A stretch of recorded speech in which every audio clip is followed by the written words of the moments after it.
नमस्कार स्टूडेंट्स। आज हम आपको पढ़ाने जा रहे हैं विस्थापन सेंसर।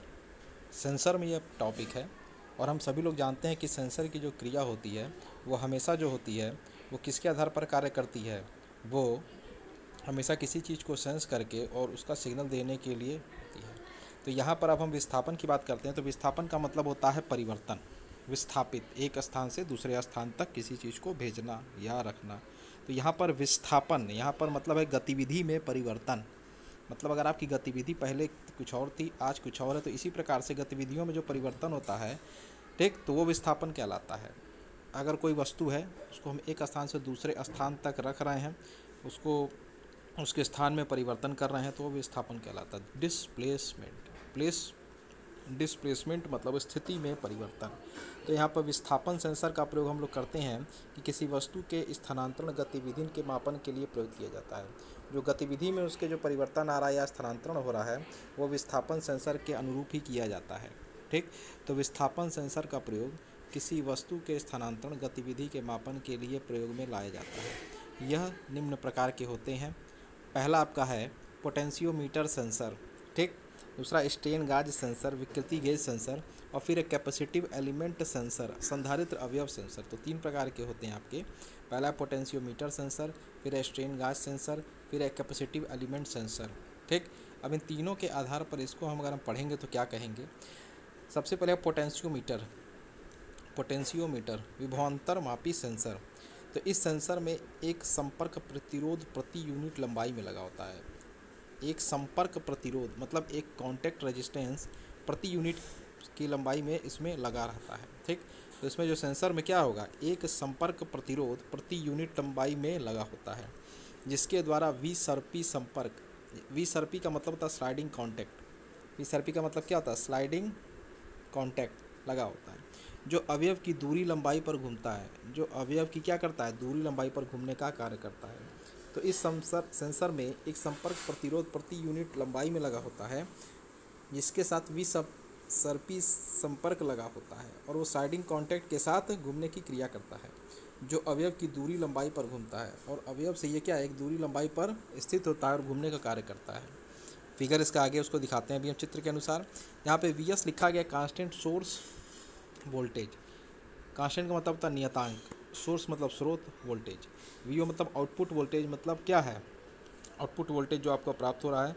तो वी, इसमें एक फार्मूला जो सूत्र जनरेट हो रहा है वो है आपका V O upon V S is equal to R, R मतलब रेजिस्टेंट प्रतिरोध 23/R13। तो ये तीन चीज़ें हैं जो इसके अंतर्गत आ रही हैं। V output upon V input is equal to resistance 23 by resistance 13। इस फिगर में हम लोग देख सकते हैं कि एक रोटेटरी पोटेंशियोमीटर दिखाया गया है जो रोटेट करता है। ठीक, और रोटेशन के होने की वजह से ही इसके अंदर क्या होता है, डिस्प्लेसमेंट उत्पन्न होता है, और जिसको हम लोग क्या करते हैं, ज्ञात कर लेते हैं।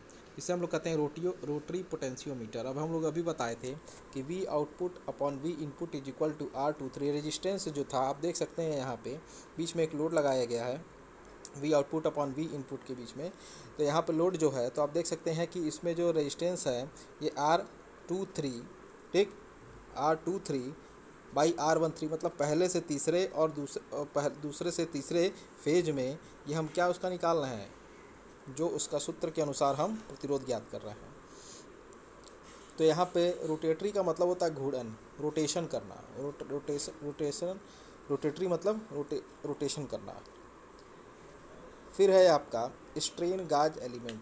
तो इसमें है कि यह एक धातु की तार, धातु की पत्तर फॉइल या अर्धचालक के टुकड़ों का बना होता है। देखिए, धातु की तार मीन्स आपके क्या होता है, एक वायर के रूप में, धातु की पत्तर या फॉइल के रूप में, या अर्धचालक के टुकड़ों का बना होता है। देखिए तीन चीज़ें, धातु की तार, वायर या फॉइल या अर्धचालक के टुकड़ों से मिलकर बना होता है।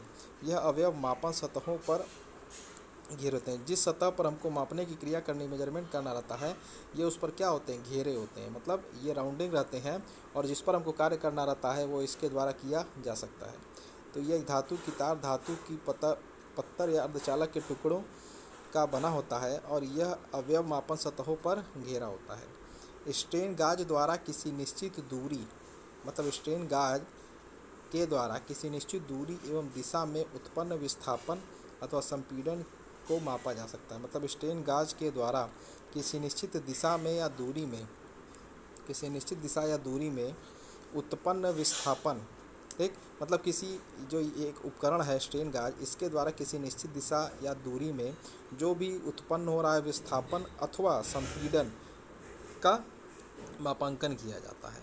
देखिए, स्ट्रेन गाज के द्वारा किसी एक निश्चित दूरी या दिशा में जो विस्थापन की क्रिया या आपकी संपीड़न की क्रिया हो रही है उसको मापा जा सकता है। विस्थापन या संपीड़न की क्रिया को आसानी से मापा जा सकता है और मापने के आधार पर इसको हम लोग क्या कह सकते हैं, समझ सकते हैं, ठीक। तो स्ट्रेन गाज द्वारा किसी एक निश्चित दूरी एवं दिशा में उत्पन्न विस्थापन अथवा संपीड़न को मापा जा सकता है। प्रतिरोध पर आधारित गेज को प्रतिरोध आधारित स्ट्रेन गेज कहते हैं। मतलब कि रेजिस्टेंस, प्रतिरोध मतलब रेजिस्टेंस पर आधारित गेज को हम लोग प्रतिरोध आधारित स्ट्रेन, मतलब यहाँ प्रतिरोध की बात आ गई। तो स्ट्रेन गेज तभी हम क्या कर रहे थे, किसी निश्चित दिशा या दूरी में उत्पन्न जो विस्थापन या आपका संपीड़न हो रहा था उसको हम लोग माप रहे थे। लेकिन यहाँ पर प्रतिरोध पर भी आधारित जो गेज होता है, रेजिस्टेंस पर भी आधारित जो गेज होगा उसको हम लोग कहेंगे प्रतिरोध आधारित स्ट्रेन गेज, ठीक। तो प्रतिरोध से संबंधित जो होगा उसे हम लोग कहेंगे प्रतिरोध आधारित स्ट्रेन गेज। अब स्ट्रेन गेज के संबंध में जो इसमें सूत्र बन रहा है वो है delta R upon R is equal to G F. R जहाँ पे दिखाया गया है प्रतिरोध, आर क्या दिखाया गया है, प्रतिरोध, और डेल्टा आर है प्रतिरोध में परिवर्तन। अब देखिए दो चीज़ यहाँ पे उत्पन्न होगी, डेल्टा आर और आर। तो आर मतलब है प्रतिरोध और डेल्टा आर है प्रतिरोध में परिवर्तन, मतलब कि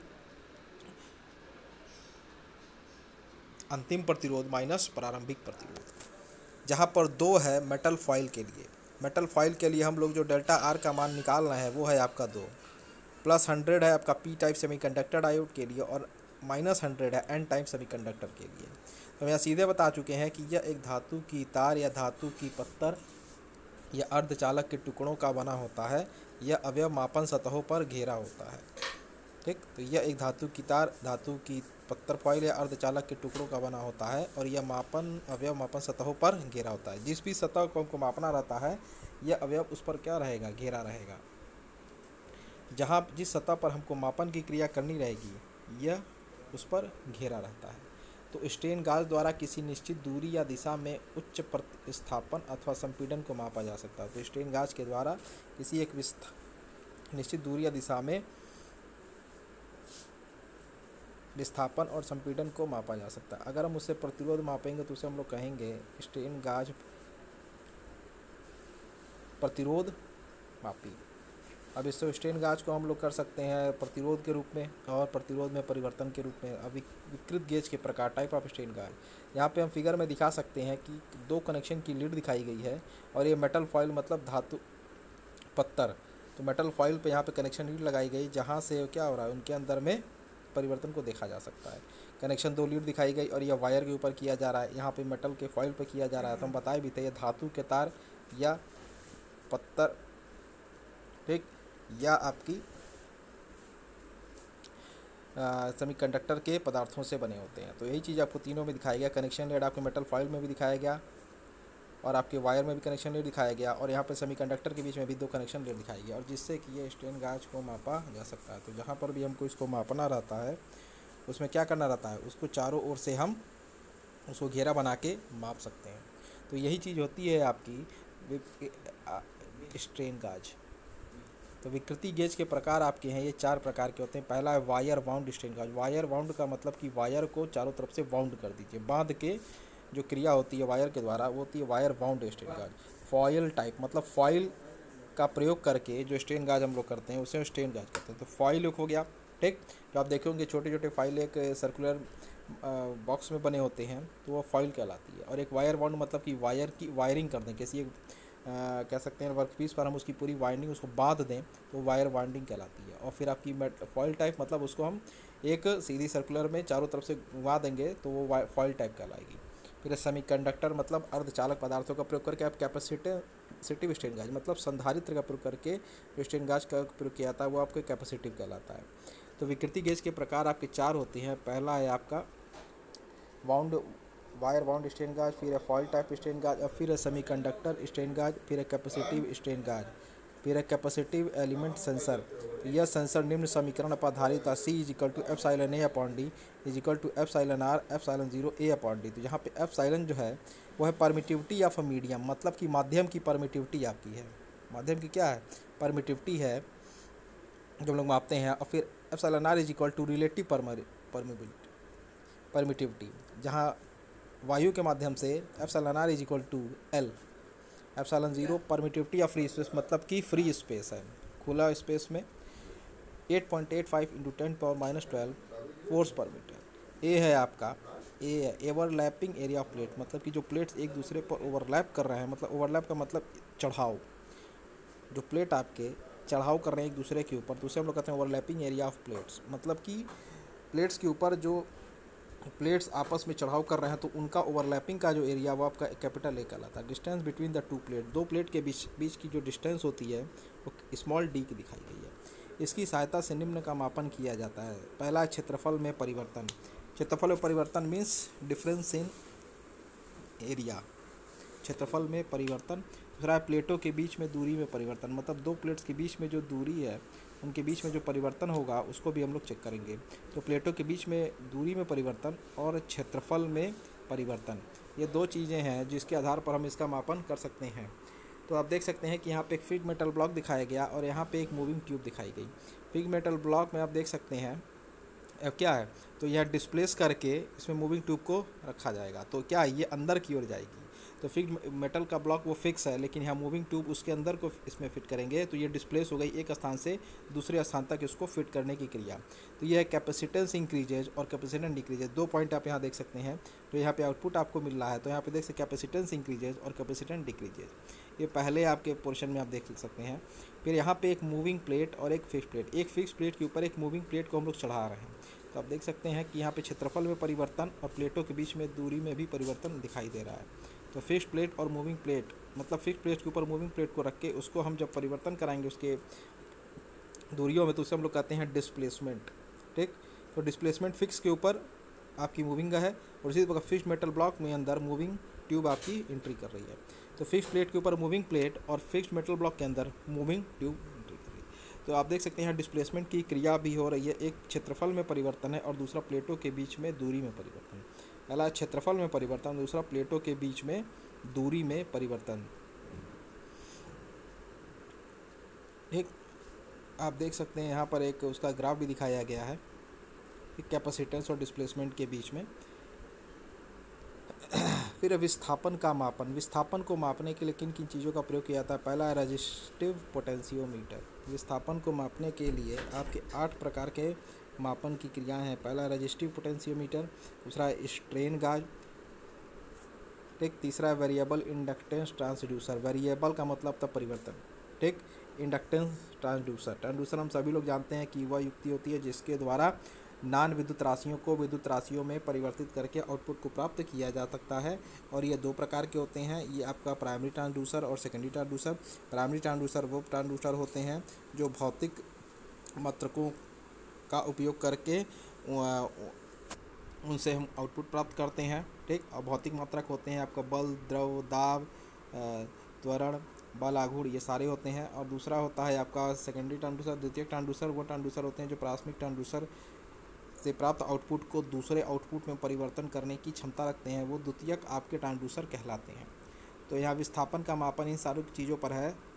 रेजिस्टिव पोटेंशियोमीटर मतलब प्रतिरोध पोटेंशियोमीटर, फिर है स्ट्रेन गाज, फिर है आपका variable inductance transducer, linear variable differential transducer. Linear variable differential LVDT जो पढ़ा भी चुके हैं हम आपको इससे पहले भी, लीनियर वेरिएबल डिफरेंशियल ट्रांसड्यूसर। फिर है कैपेसिटिव ट्रांसड्यूसर, संधारित्र ट्रांसड्यूसर। फिर है पीजो इलेक्ट्रिक, ठीक। तो पीजो इलेक्ट्रिक ट्रांसड्यूसर मतलब पीजो इलेक्ट्रिक मटेरियल का प्रयोग करके जो हम लोग ट्रांसड्यूसर का प्रयोग करते हैं वो हमारा कहलाता है पीजो इलेक्ट्रिक ट्रांसड्यूसर। फिर है hall effect transducer, hall effect भी एक हम लोग पढ़ते हैं इसमें। फिर है डिजिटल ट्रांसड्यूसर मतलब डिजिटली ट्रांसड्यूसर। तो ये 8 प्रकार से इनका मापन किया जाता है और इन सारी चीज़ें इसके अंतर्गत विस्थापन के अंतर्गत ही आती हैं। फिर है गति सेंसर, गति सेंसर मनुष्य खोज का सेंसर का अवरक्त रूप है। जो गति सेंसर होता है वो मनुष्य खोज के सेंसर का अवरक्त रूप है। इसकी सहायता से मनुष्य की गतिविधियों तथा गति को सेंस किया जाता है, ठीक। इसकी सहायता से क्या करते हैं, मनुष्य की गतिविधियों तथा गति को सेंस किया जाता है। तो गति सेंसर का मतलब ही हो गया कि किसी भी चीज़ की गति को सेंस करना, किसी भी चीज़ की गति को सेंस करना, चाहे वो मनुष्य की हो या कोई वस्तु की हो या कोई पदार्थ की हो या कार्यखंड की हो।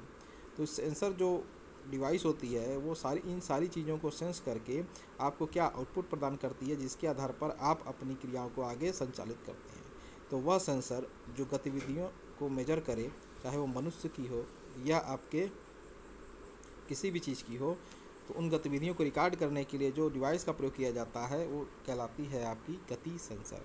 अब गति सेंसर के प्रकार जो होते हैं वो 2 प्रकार के होते हैं। पहला निष्क्रिय अवरक्त सेंसर, फिर दूसरा है क्षेत्रफल परावर्तक सेंसर। निष्क्रिय अवरक्त सेंसर और दूसरा क्षेत्रफल परावर्तक सेंसर। अब इलेक्ट्रोमैकेनिकल सेंसर व ट्रांसड्यूसर होता है वो क्या पढ़ते हैं। कम शक्ति की खपत होती है। पहला मतलब हम इलेक्ट्रोमैकेनिकल मीन्स इलेक्ट्रॉनिक मतलब इलेक्ट्रॉनिक, विद्युत और मैकेनिकल सेंसर और ट्रांसड्यूसर जब हम यूज करते हैं तो उससे क्या हमको लाभ प्राप्त होते हैं वो देखते हैं। पहला है कम शक्ति की खपत होती है। शक्ति की जो खपत होगी वो कम होगी, मतलब यहाँ पर पावर जो होगा, लॉस हमारा कम खप जाता है, मतलब जो शक्ति होगी हमारी कम पावर में ही वो हमारी खप जाएगी। घर्षण तथा जड़त्व भी कम होती। घर्षण की जो क्रिया होती है, आप जानते हैं कि यह हमेशा 2 पदार्थों के बीच में हमेशा विपरीत दिशाओं में जो भी क्रियाएं होती हैं उनके द्वारा उत्पन्न ऊष्मा को हम लोग कूलेंट के द्वारा ख़त्म करते हैं, और यह क्रिया आपकी घर्षण कहलाती है। जड़त्व में भी आपकी कमी आएगी। आपकी अधिक सुगठित यंत्र विन्यास होता है, मतलब कि इसका जो मैकेनिज्म होता है वो भी अधिक सुगठित तौर पर कार्य करता है। फिर नॉन कॉन्टैक्ट मापन की संभावना बढ़ जाती है, मतलब कि इसमें क्या करते हैं, नॉन कॉन्टैक्ट मतलब कि इसमें किसी चीज़ को बिना कॉन्टैक्ट किए भी इसके द्वारा मापने की क्रिया हो सकती है। फिर उच्च आवृत्ति तथा क्षणिक मापन भी प्राप्त हो जाता है, मतलब कि यहाँ पे हाई फ्रीक्वेंसी भी हमको प्राप्त होती है और अधिक मापन की क्रिया भी हमको मिलती है।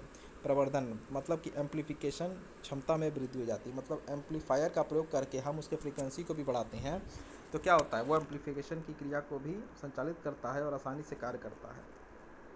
तो कम शक्ति की खपत होती है, घर्षण तथा जड़त्व में कमी आती है, अधिक सुगठित यंत्र विन्यास होता है, नॉन कॉन्टैक्ट मापन की संभावना बढ़ जाती है, उच्च आवृत्ति तथा क्षणिक मापन भी प्राप्त हो जाता है और प्रवर्धन क्षमता में वृद्धि भी हो जाती है, मतलब उसके एम्पलीफिकेशन की क्वालिटी में भी वृद्धि हो जाती है। तो ये सारी चीज़ें हैं जो हम इलेक्ट्रोमैकेनिकल सेंसर और ट्रांसड्यूसर का प्रयोग करके बनाते हैं।